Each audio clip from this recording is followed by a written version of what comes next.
Shalom and welcome to this edition of Revealing the Truth, where we cover the headlines, the heartlines, and biblical truth. I'm your host, the Reverend Rabbi Eric Walker.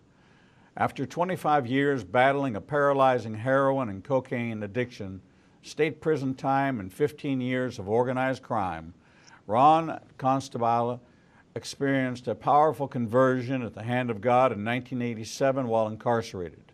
As his life was slowly being restored, he connected with Brooklyn Teen Challenge, a faith-based drug rehabilitation center where he began as a volunteer in 1990.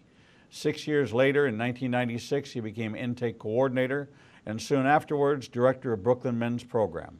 In 2008, Pastor Ronn joined the pastoral staff of Faith Fellowship Ministries World Outreach Center in Sayreville, New Jersey, now Epic Church, where he ministered as a certified pastoral counselor and teacher until March of 2018. Currently, Ronn resides in the Philippines with his family, where he has been ministering for the past 15 years and continues to travel mostly to Africa as a conference speaker. Here to discuss his new book, I Only Spit in Brooklyn, Breaking Free from the Underworld live from the Philippines, is Ronn Costabile. Say it for me. Costabile. Costabile, but it's spelled. There you go. Costabile, but it's spelled Costabile. Ronn, welcome. It's what, 1 a.m., 2 a.m. It is 1 a.m. 1 a.m. in the Philippines. 3 cups of coffee later. Yes. 3 cups of coffee later. Well, we appreciate you taking the time to come to us, and we've been looking forward to this time with you for a long time. Ronn, tell me about the growing up years. I want to know about life on the street and what got you involved. How did you first, was it street gang, fatherless? What was the background that took you into this life of heroin and cocaine and organized crime? Well, actually, you hit it right there in the beginning. Fatherless. Now, I know back in the days where we grew up, the family was intact. And that's what happened. That's where it started with me, actually. My mother and father divorced and moved from New York to New Jersey. And I just became a confused little child. I didn't know who I was, what I was. I looked at all the other families. All the other families had mothers and fathers. I felt different. So I started searching for an identity. And of course, as I got into the teen years prior to that, actually preteen years, very insecure. Found a deep insecurity, but you'd never known it. I was a popular kid, but you did never know what was going on inside of me. Into the early teens, we started to experiment with these, what we would call a cough medicine. That was the drug, the simple drugs, and the cheap wines, anything to get high on. That's what was passing around in the streets at that time. But one thing leads to another. There definitely is, a ladder to climb when when an individual is insecure, an individual is looking for an identity. So of course, here come the 60s.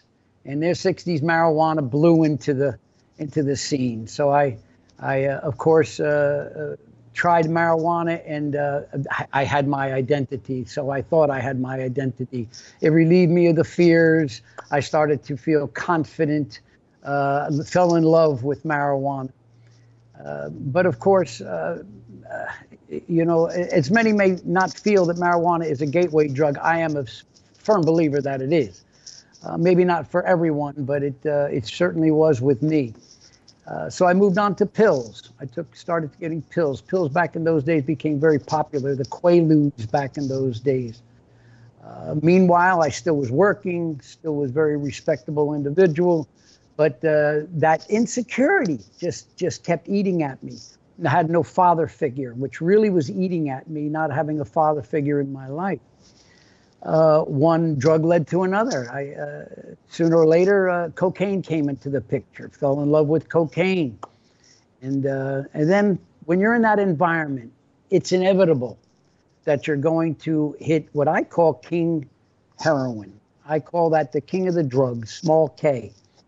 And then once I tasted that, it relieved me. I thought that I found out who I was to be in this world. It puts a hook in you that deceives you from the very beginning. You start to feel all the fears, all the insecurities disappear until it begins to control your life and manage your thinking. But that's how I climbed the ladder of drug addiction, and then one thing just led to another. Now, parallel with this drug addiction, you're now getting involved in people who are your suppliers. Then you wind up getting connected with your suppliers and finding out that maybe I can get drugs for a little less if I can run some drugs, or if I can deliver something. I can be a bag man, I can be a dealer, so how did that process, where did you get introduced to organized crime, which is the cartels, which is the gangs? What aspect of organized crime? Certainly it seems that it would be in the drug trade. And how did you work your way in? Is that where you found your identity, as being the member of a club or an organization that treated you as family, but it was purely for financial gain, and they didn't really care about you, but they made you feel like they cared about you? Well, that's exactly right. Organized crime is really disorganized crime. One uses the next to step up on the ladder. But coming from an Italian background now, looking for that identity, coming from an Italian background, in the neighborhood that I lived in, it was always running numbers, betting horses, betting games. So I was on that end of it.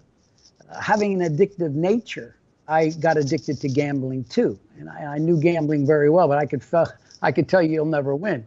I could never win as much as I knew the game. So what I would do, I began to get frustrated, and I said to myself, now wait a minute, I see the bookie, the bookmaker, the one who takes the bets. I see him making all the money, and I've got the connections. I know people.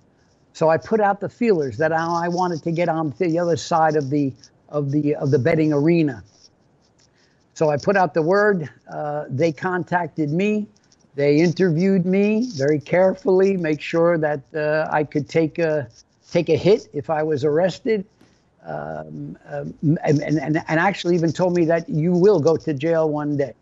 But they would make it into a glorified position. In other words, you go to jail for us, you step up in the ladder with us.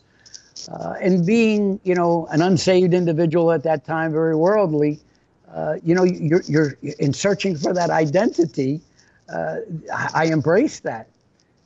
Now the individuals that I was involved with were not really they were not involved with the drugs. They were involved with gambling.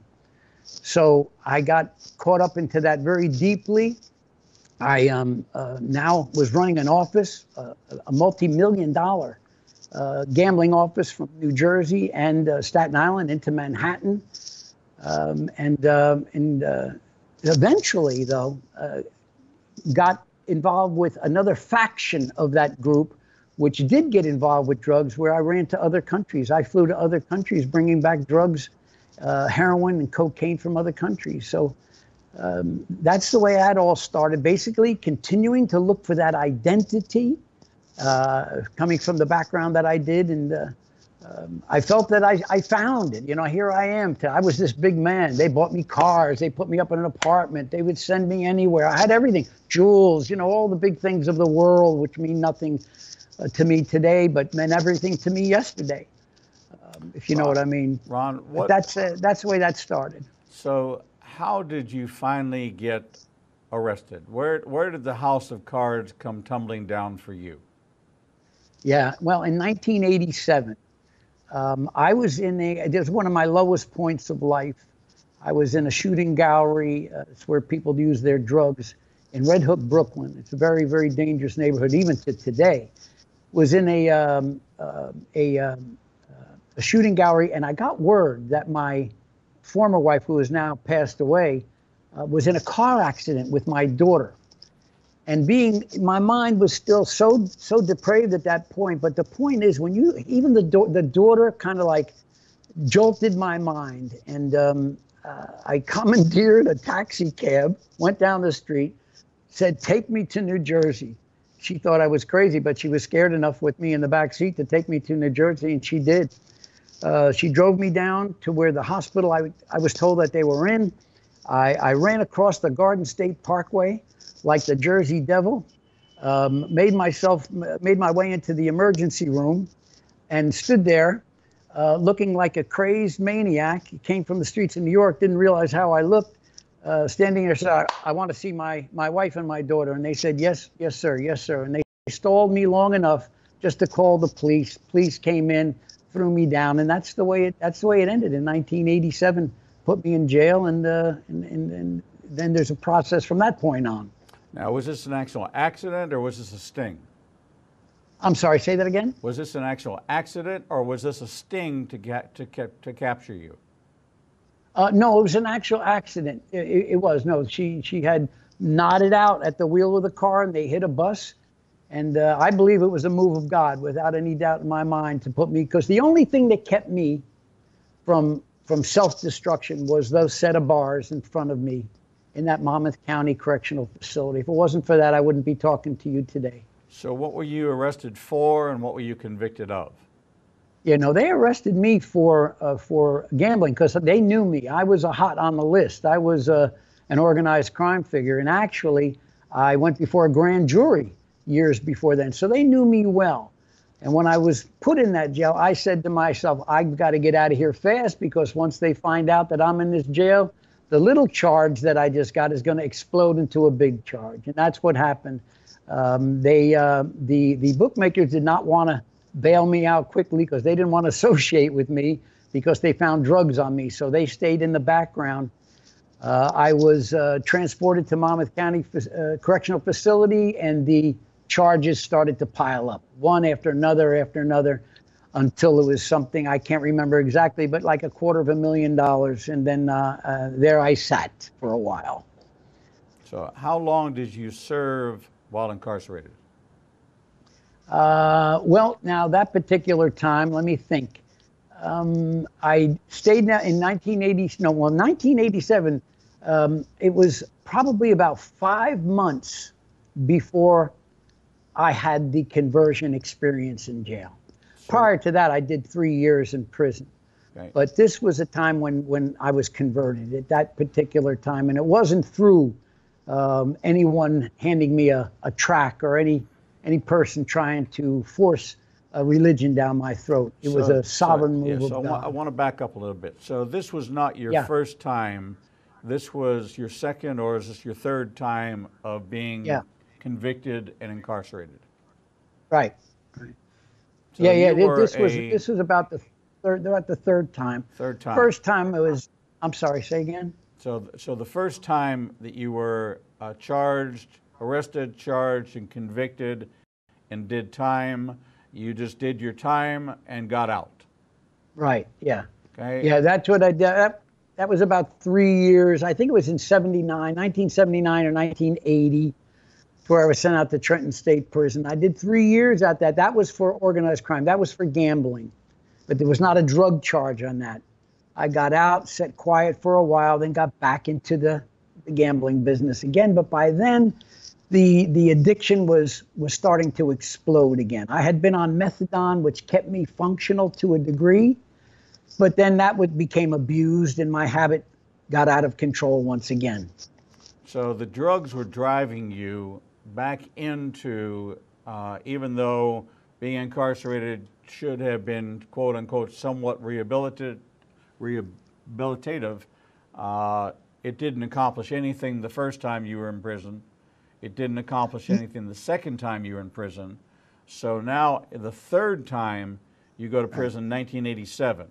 And, and the reason why I want to emphasize and make sure this is clear is this was your third time of going to jail.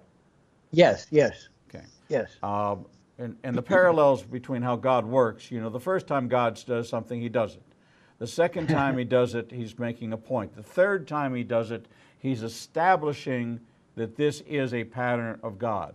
And it makes sense to me in looking at your story that it would take your third incarceration for you to have gone through the trials and testing for God to get you where he needed you so that he could meet you in this third time, 3 being a very, very important number of course, from Jesus all the way back to the beginning of Genesis, 3 plays an incredibly important number. So Yes. here you are in the Monmouth County Jail, 1987. You're incarcerated again for the 3rd time in your life. So prison, jail doesn't really faze you. You're kind of out of it. You're drugged up. You're chasing after the devil with all your might for the next fix, for the next money, to buy the next fix, to make the next deal, to get the next bag. And that was your life, where some struggle for food or for water, you were struggling for drugs. Right. So here you are, 1987, you're incarcerated. What was the sentence? How many years were you sentenced to? Well, they were threatening me with being a career criminal, but that was only a threat.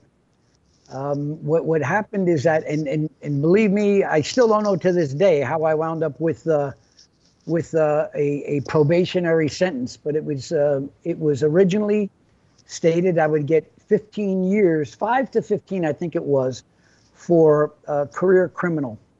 But the lawyers, and I believe it was God, but the lawyers did a great job, and I got a 5 years probation on that particular sentence. But during that time, there was a great change in my life, of course. That's when the conversion took place. So I want to know what happened, and I want the details.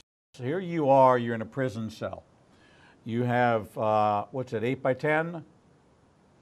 No, actually, it was a large area with about 20, 25 people in it. Very uncomfortable, as you can imagine. Okay, so you're in a barracks kind of environment where you're there with other criminals.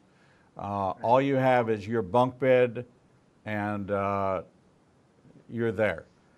Right. What happens that you encounter something that was going to change your life forever?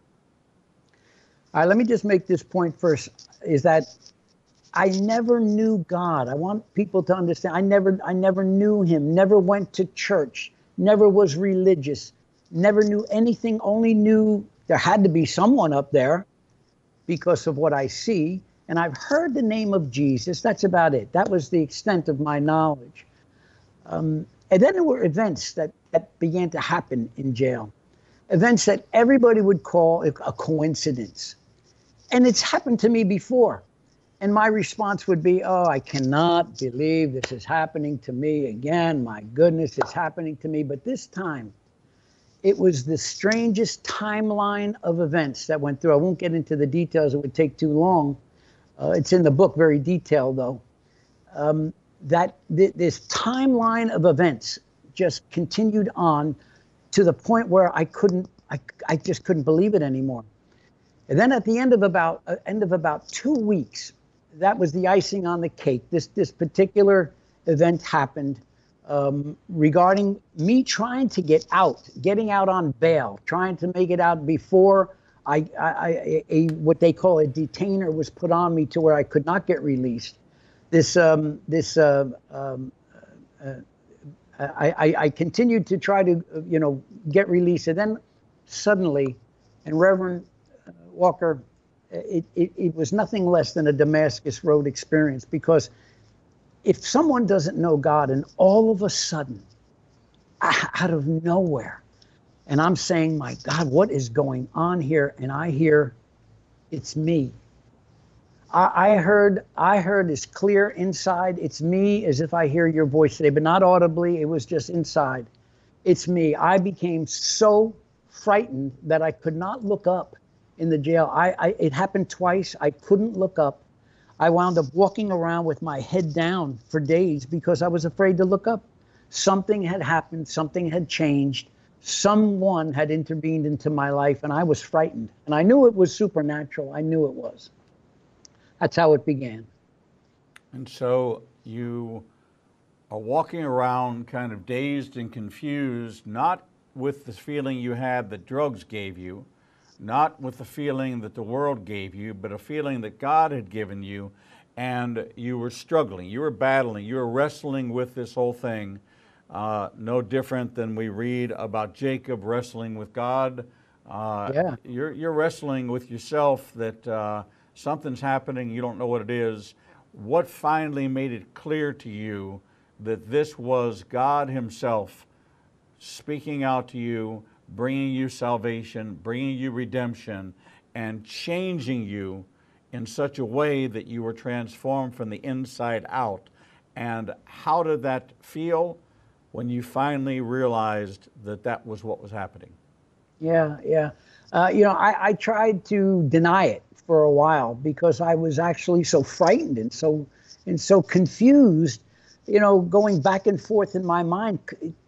I thought maybe I was losing it, but I was not losing it. I knew what I heard, and I looked back on that timeline of coincidences, so to say, that were just incredible.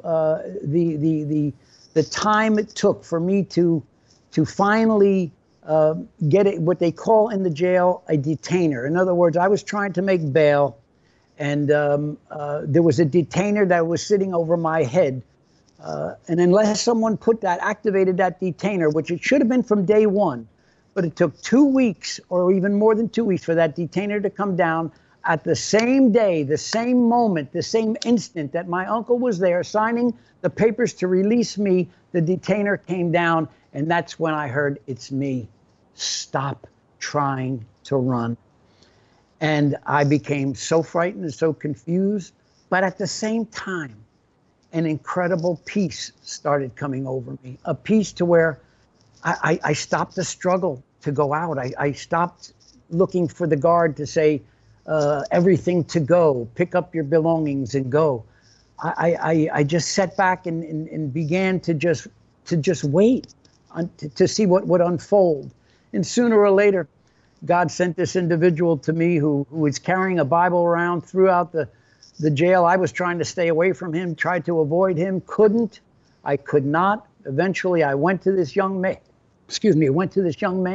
sat down with him and asked him what he was reading. He told me what he was reading. He asked me if I wanted to say a prayer. I said, why not? I didn't know what was going to happen.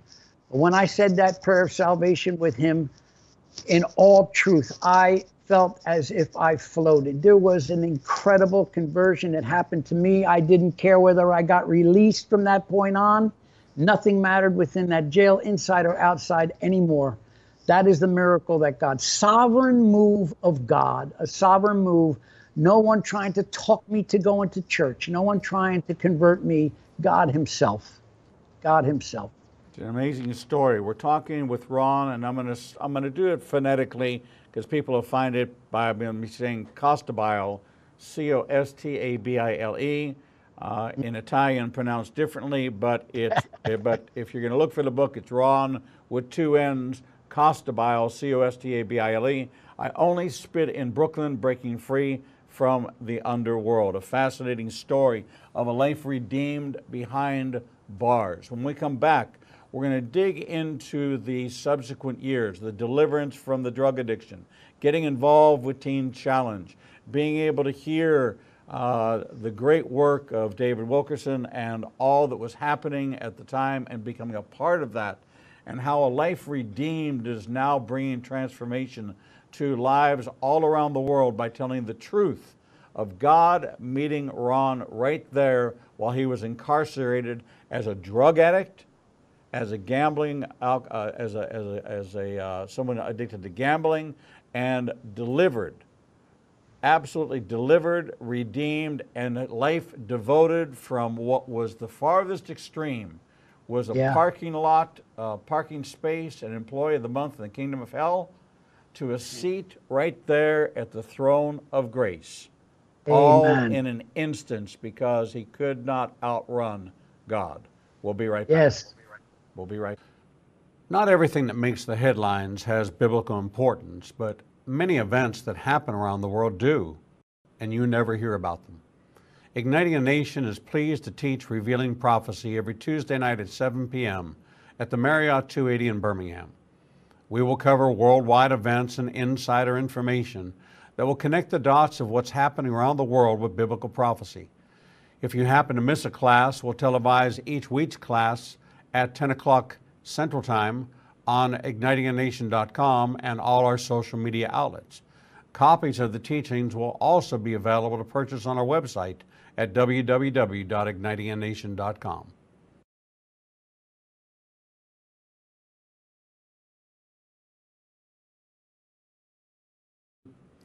The Lord meets you right where you are, and so does Igniting a Nation's new live streaming outlets. You can now watch Revealing the Truth, Revealing the Bible, and Prophecy Revealed simulcast live each Monday through Friday from 10 a.m. to 1 o'clock p.m. Central Standard Time on YouTube Live, Facebook Live, Vimeo, Periscope, and through our website, www.ignitinganation.com. No matter what device you are using, our program will automatically scale so you won't have to miss a single program. And if you happen to miss an episode, you can always subscribe to the Igniting a Nation YouTube channel and access over 1,000 interviews and never miss your favorite authors, special guests, and topics that interest you the most.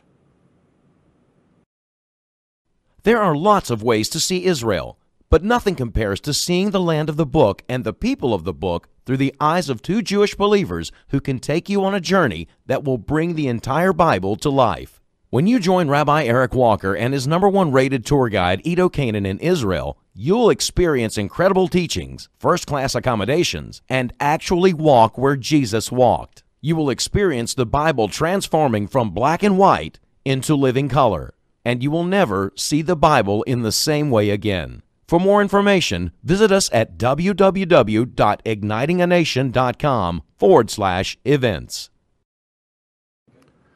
The Lord contends with what contends with you, and Igniting a Nation is committed to bringing to light each and every issue that faces a believer's life. Our live stream programming and teachings take you on a journey to finding biblical truth from a wide variety of experts who share their insights into a deeper walk with the Lord. We have assembled the most comprehensive panel of experts in the fields of prophecy, caregiving, healing from trauma, shame, and abuse, and so much more. We continue to expand our teachings and programming to meet your needs.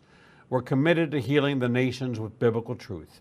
Visit www.ignitinganation.com to develop a deeper walk with the Lord and start your journey to a transformed life. The Bible commands us to study to show ourselves approved, but most study using Bible study tools and not actually studying the Bible chapter and verse. Igniting a Nation is pleased to present Revealing the Bible, recorded and taught each week before a live audience. We take you deeper into the actual Bible and verse in both Hebrew and English and connect the dots between the Old and New Testament. You can attend our 2 classes in Tuscaloosa and Birmingham, or watch the program every Wednesday at 11 a.m. Central Time on ignitinganation.com and all our other simulcast outlets. For more information, visit www.ignitinganation.com/events. Shalom and welcome back to this edition of Revealing the Truth, where we cover the headlines, the heartlines, and biblical truth.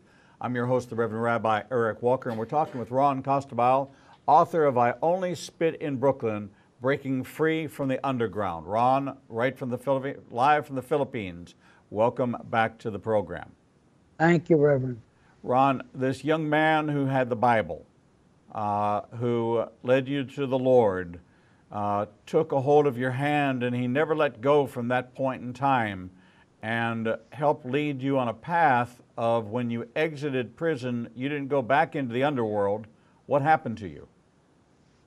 Well, he was the initial tool that God used to lead me to the Lord. But then after that, he led me to a Bible study that was going on in the jail. They are so important, these Bible studies. But I didn't want to go at first. I resisted. I didn't know. I still, listen, the heart changes in an instant, but the mind has to be renewed. And my mind was struggling. As a matter of fact, I was going through some very severe headaches, battling with thoughts in my mind. But nevertheless, I was drawn to that Bible study. As much as I didn't want to go, I was drawn to it. Went to it and met a man. I won't give you his last name. His name was Joe. To today, he is my closest friend and continue to be my mentor. He was teaching the Bible study. And I looked at this man and I said, I've never seen anybody like this man in my life. He was a very small man, but he was a powerful speaker. And then he started to speak my language. He was speaking, he was a former cocaine addict and former drug addict. And that's what perked my ears up. So I talked to him after the Bible study. He said, well, listen, when you get out, you come and see me, I'll give you a job. Now, that's where it starts. That's where discipleship started. I finally made bail after about 5 or 6 months. I made bail, had to go back, got a sentence of 5 years probation, but he gave me a job. Now, after 15, 20 years on the streets, you don't know how to work. But this man had such a magnetism to him, drawn to this man. He gave me a job in a warehouse. I began to work, looked at him and saw just an incredible light coming from him. He would pick me up because, of course, I didn't have my license at that time. You lose everything as a drug addict. And he would pick me up, take me to church. He would minister me. I had a million questions. He would never answer me without saying, open up the book of John, open up to Philippians, open up to Ephesians. He would always answer me through the Bible. And he began to disciple me. Made sure I was in church on Thursday night, every Thursday. Made sure I was in church every Sunday. Discipleship is the key, absolutely the key. He took me by the arm. He led me strongly into a good environment of teaching and learning. Put me in a class called Advanced Christian Training School, to where he paid for my class. This is true discipleship, and this is what is truly needed when you're first converted. So you finish out your sentence, you get on probation, and what happens to you? Where do you go? Do you go back to the underworld, or do you get connected in? Does somebody connect you in with a faith-based group that are going to continue to lead you on the path of righteousness and continue on the right path? What happened? Well, what I said a moment ago is about the heart. The miracle is the heart. He removes that sinful heart. But the mind, and this is what I'd like your viewers to know, is that it takes time. You need to be patient with someone who is newly saved, because the Bible says, be transformed by the renewing of your mind, and that is a process. So I struggled. I was in church one day, and then I was up in New York again the next day. I was back in church on Thursday, catching a bus back to New York on payday on Friday, but I was struggling. I had such a struggle within me. Hearing God say, don't go, but I couldn't stop. Don't go. I actually walked around the streets of Brooklyn with my hands up saying, Father, kill me now, because I can't stop what I'm doing, and I don't want to do what I'm doing anymore. A long story short, that went on for a while. But then one day, I remember I was in my sister's house, and I was seeing people laugh and having a good time at a barbecue. And I was getting high at that very moment. And I said, I can't live like this anymore. I went to the living room, knelt down, and I meant what I said. I said, Father, if I have to live one more day like this, I want to die. I cannot live like this anymore. There's no less than 2 weeks after that, maybe even a week. I went to work, back to the warehouse with Joe, and they handed me the paycheck, which always was my ticket to New York. And he handed me the paycheck, and I heard, it's over. It's over. And that weight came off of me, and that was the end of it. You're talking deliverance, completely done, finished. And that was the beginning of growth, true growth in my Christian walk. So it took you to some amazing places. One of the amazing places it took you to was Teen Challenge. Yeah. Yes. What was that experience Teen Challenge, like for you? I'm sorry, I couldn't hear you. What was that experience like for you? Well, at first, I was actually mandated by the courts to go to a program. But because of my ties with organized crime, I could not leave the state of New Jersey. So I had to be mandated to a secular program, which has a very low success rate, 3 to 7% success rate with secular programs. But I've heard of Teen Challenge. I wanted to get involved with them. So I knew that they had an outreach in Jersey City, New Jersey, every Friday night. So that's still New Jersey. So I could have stayed in the state.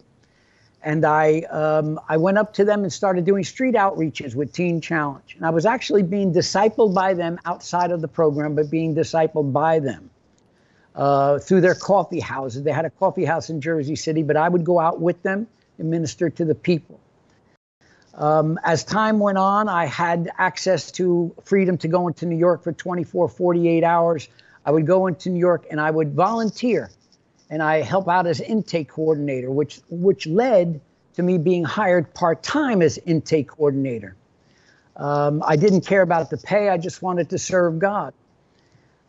That went on for several years, if I'm not mistaken, no, it wasn't too long, but nevertheless, then God removed the program director that was there. And the executive director came into me and says, we heard from God, we want you to be the program director of Brooklyn Teen Challenge. I had no idea what that responsibility was, but I knew if God had given it to me, that he would enable me to do so. And that began that time with Teen Challenge, which was the most profitable learning experience in ministry to this day. It's where I preached my first sermon. It's where I grew while ministering to others, where God enabled me to minister and to counsel. An incredible program of discipleship where you see people transformed before your eyes, coming in off the streets, hopeless, God transforming them into productive citizens and lovers, passionate lovers of God. Ron, did you run into any of the old gang at any point in time during this process? I did. I was down at the Jersey Shore one time, and I remember I was buying fish down at a fish market. And one of the sons of the big bosses, and that's who you're talking about, right? Of the crime, spotted me and came over to me and confronted me and wanted to do a lot more than he could, but he couldn't in public. But other than that, I, as a matter of fact, even the state police told me that I should get out of the state. They told me they would relocate me. I said, no, God is protecting me. Of course, they thought I was silly, but I believed in that. You know, the faith of a young Christian. And thank God that dissipated, and here I am today. Ron, you found your way out of addiction because the Lord grabbed a hold of you, met you right where you were. There are many are struggling with addictions, they're struggling with habits, they're struggling with temptation, they're struggling with so many things. You were deeply entrenched in addiction, you were deeply entrenched with the underworld, you were deeply entrenched with the worst influences at all. However, it's quite clear that God did not give you a natural father because he was preparing you for an eternal father, one that would be the perfect father, the one you needed, not the one you wanted on earth. As you speak to young people and you continue to minister, and you minister in the Philippines, you minister in Africa, you minister all over, the message that you bring from this story, I Only Spit in Brooklyn, you've experienced this, and other people can look at you and say, well, that's fine for him, but you know, my situation is different. You came from a fatherless home. You came from a neighborhood notorious for crime in a period of time where law enforcement was going through its change. Now law enforcement was now law enforcement. Now they were rounding up. Now they were trying to break up the RICO Act. All these things that were coming into play. The FBI was getting more involved. It was much more difficult to operate. They were breaking up these syndicates, and they wanted to clean up New York.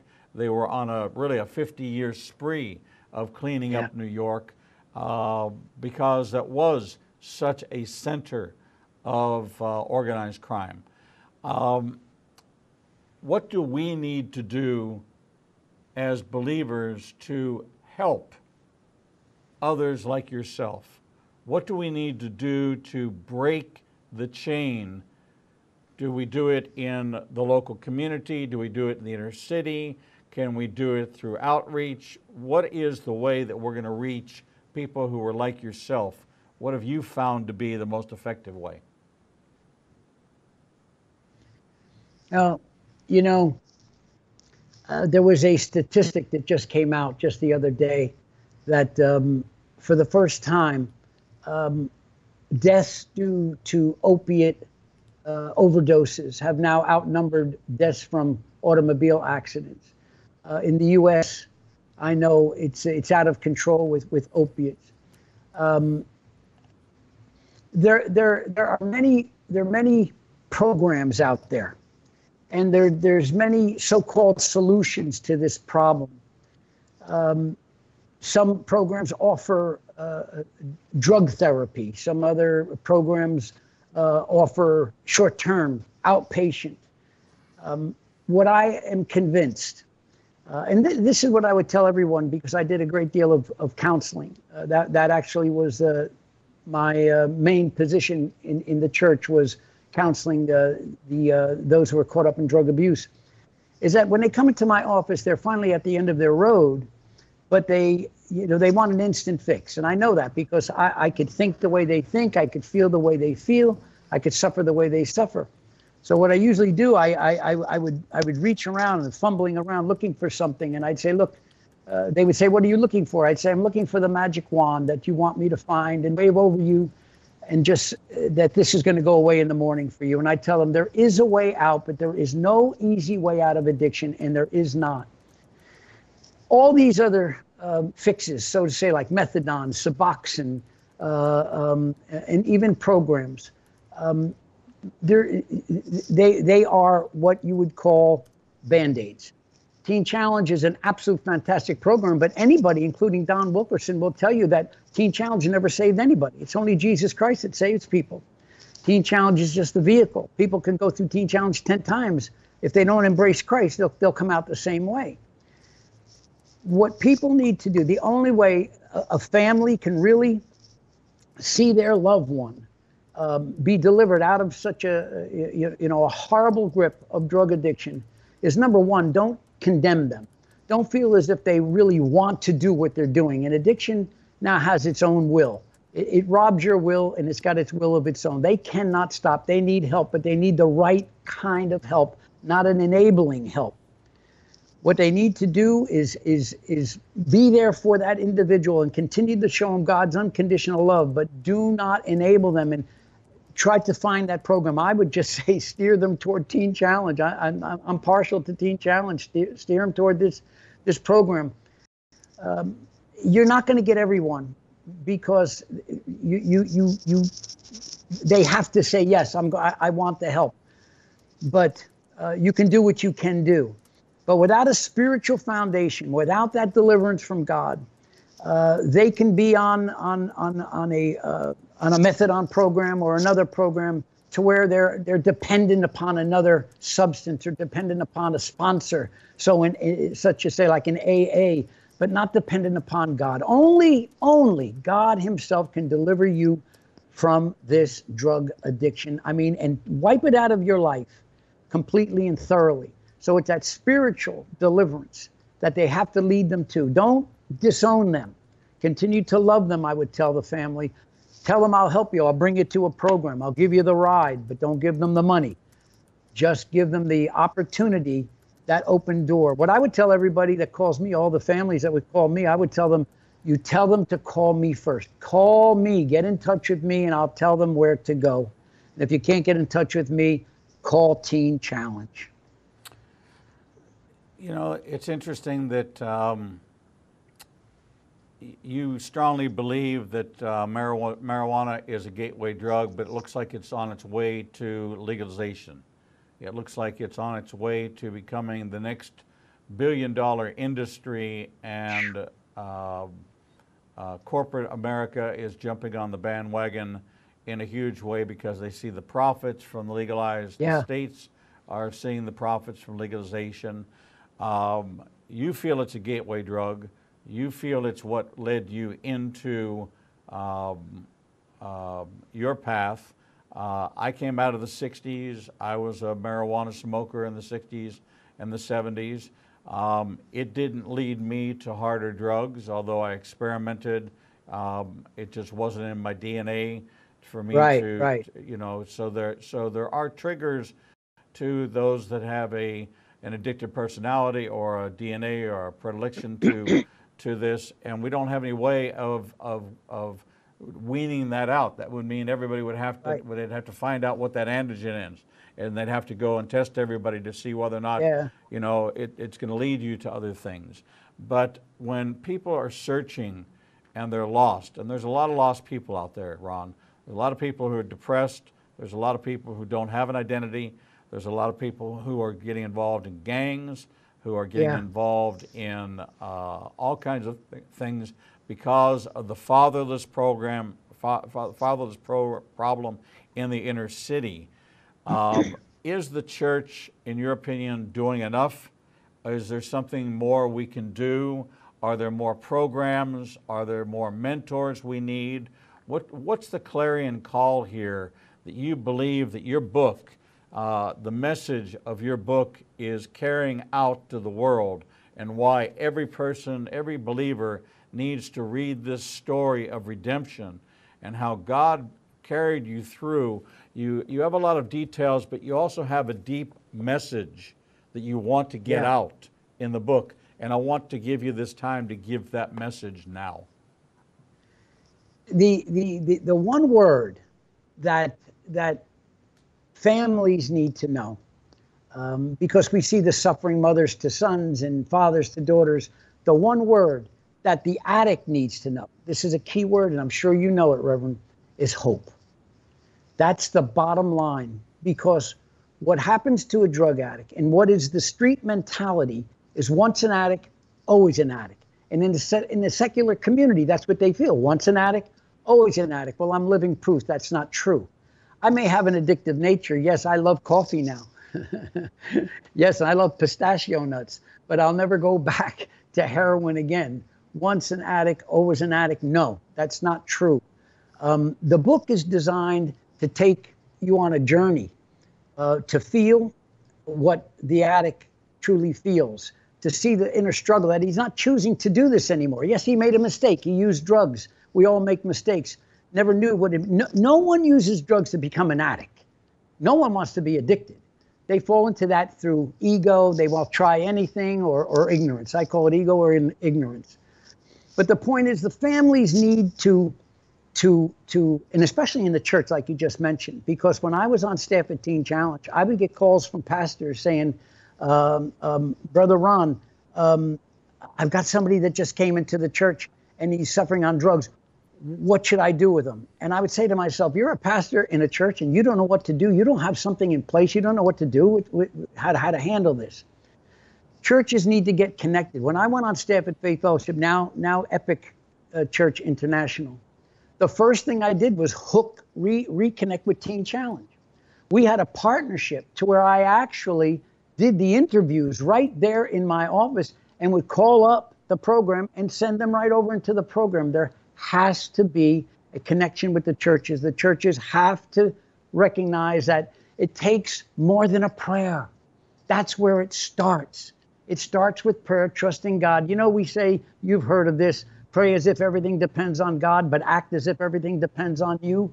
They have to take action and give them the hope. When I saw Joe in that jail, he gave me hope, because I came to a point where I did not care at all whether I lived or died. Didn't matter anymore. I would be shooting the dope in the shooting galleries, knowing that I could go out any minute. Did not matter, because I lost all hope. You've got to give them hope that there is a way out. I've seen incredible transformations. I believe that parents need to get educated, because, Reverend, I've seen more enabled parents enabling children. They would tell me, I would tell them what they need to do, and they would say, I can't do what you're telling me to do. They'd say, if you tell me to put them out in the street, they'll die in the street. I said, well, they're either going to die in the street or die in your bathroom. And then 6 months later, I get a call. They found him dead in the bathroom. There's certain things that parents need to get educated on how to deal with the drug addiction. I know we don't have time to talk about that now, but they need to know. Parents need to get educated how to deal. Most become enablers to where they feel they're helping, but they're really sustaining the habit, and they're strengthening the habit in their loved one. So that's what I would say, and I would say even the pastors and the churches need to get educated too. What we did at Faith Fellowship, we had an international course on how to deal with addictions. I was teaching how to deal on addictions, and I would encourage every church to have someone come in and teach how to deal with addictions. You know, when you say that you're not an addict anymore, we hear the common phrase that, hi, my name is Bob and I'm an alcoholic. Hi, my name is Bob, I'm a drug addict. And it sounds like every time they say that, they're affirming that they're in a place that they cannot ever get out of. Yeah. Now, I understand a little bit of the philosophy behind it, but I know what I was before the Lord got a hold of me, and I spent 44 years in the world before I came to faith. So I was 44, 23 years ago when I came to faith. I'm not that person. So claiming to be that person is denying the power of Christ. It says in 2 Corinthians 5:17, anyone who's in Messiah is a new creation. So I'm a new creation. I'm not that person anymore. I might have been an angry person. I might have been a mean person. I might have been a lot of things, but I'm not that person anymore. And for me to continue to profess that I am still that person, does that actually deny the power of Christ, or is that an encouragement? And I'm not taking any shots at the 12-step program. I'm not taking any shots at Celebrate Recovery. I'm asking because I don't know. I don't know whether or not it's beneficial for us to continue to reinforce that when I look in the mirror, I have to say, hi, good morning, addict.